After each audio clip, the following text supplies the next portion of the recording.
Sri Lanka is battling what its president calls the largest and most challenging natural disaster in our history.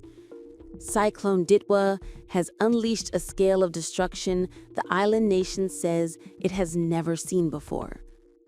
The official death toll rose to 355 on Monday, but with 366 people still missing and entire towns swallowed by floodwaters, authorities fear the numbers will climb far higher.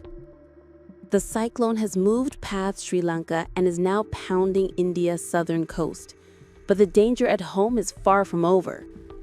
Heavy rains continue to lash the island. Flooding and landslides have torn through more than half of Sri Lanka's 25 districts, overwhelming emergency crews as desperate families wait for help. In over 20 districts, people have been forced to evacuate their homes. In many cases, their homes no longer exist at all. On Monday, rescue teams, supported by aircraft and disaster response squads from neighboring India, were still struggling to reach communities cut off by rising water. Some villages have been cut off for days, their roads washed away, bridges fractured, and hillsides collapsing without warning. According to the United Nations, more than 15,000 homes have already been destroyed. And that figure is only an early estimate. By Monday, partial train service had resumed, along with limited electricity and telecommunications. But the road to recovery is long.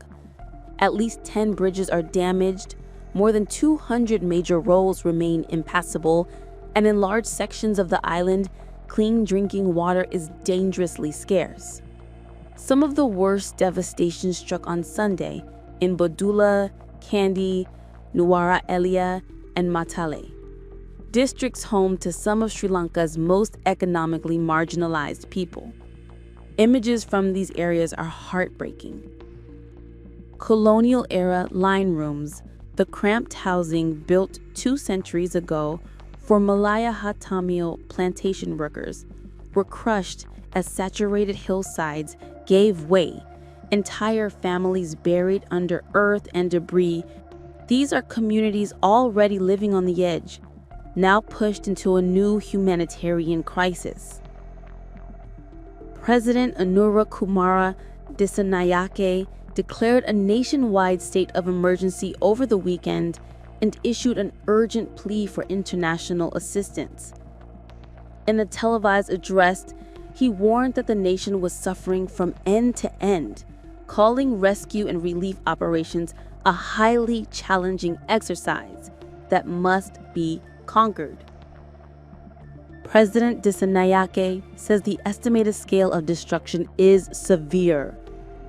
Sri Lanka stands at a critical moment, waiting for the missing to be found, for aid to arrive, and for the flood waters and heartbreak to finally begin to recede.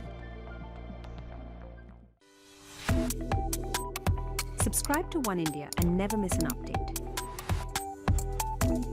Download the OneIndia app now.